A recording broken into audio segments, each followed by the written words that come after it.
Hi, welcome to What's Happening. Here are the top 5 stories. At number 1, a Federal Capital Territory FCT High Court has restricted protesters of the nationwide protests slated for August 1st to the MKO Abiola Stadium, Abuja.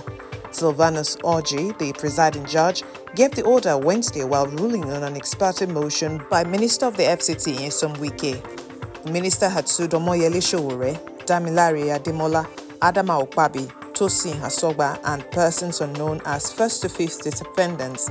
Other defendants are the Inspector General of Police, the Commissioner of Police, Director General of the Department of State Security Service, DSS, Director General of the Nigeria Civil Defense School, NSCDC, the Chief of Army Staff, the Chief of Air Staff, and the Chief of Naval Staff as first to 12th respondents. At number 2, Inspector General of Police Kayode Egbetokun has instructed his men to deal aggressively with arsonists and troublemakers during the End Bad Governance protest, which begins today. Egbetokun vowed to arrest anyone caught committing a crime during the nationwide protest.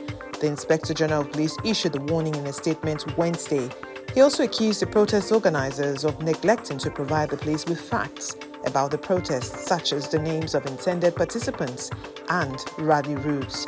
According to Egbetokun, intelligence indicated that the protests were intended to incite violence. The IGP said the police won't fold their arms and watch a degeneration of the situation into a state of anarchy. He put all police formations across the country on alert to protect innocent lives and properties from attack and destruction. At number 3, members of the opposition in the Green Chamber staged a protest after lawmakers of the All Progressives Congress (APC) amended the Central Bank of Nigeria (CBN) Act to increase the ways and means loans obtainable by the federal government from Apex Bank.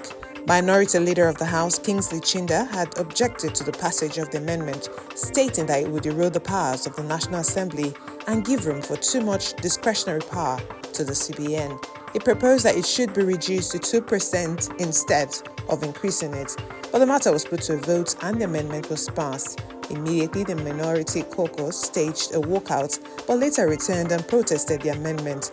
Opposition parties in the lower chamber include the People's Democratic Party, the PDP, the Labour Party, LP, the New Nigeria People's Party, NNPP, the All Progressives Grand Alliance, APGA, amongst others. At number 4, a Guinean court Wednesday sentenced ex-dictator Musa Dadis Camara to 20 years in jail for crimes against humanity after a landmark trial over a 2009 massacre at a political rally. 7 other defendants were handed terms of up to life imprisonment at the end of the trial that played out nearly 2 years in a judgment welcomed by rights activists. Security forces had been massively deployed for the hearing in a case keenly awaited by victims' families for nearly 15 years.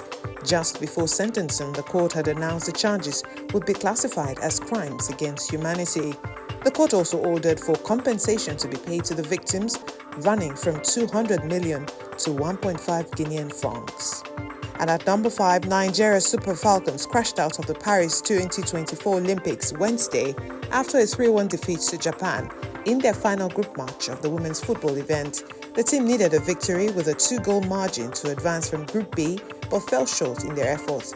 Their 1-3 loss to Japan marked their biggest defeat of the tournament, concluding their first Olympic outing in 16 years without a single point.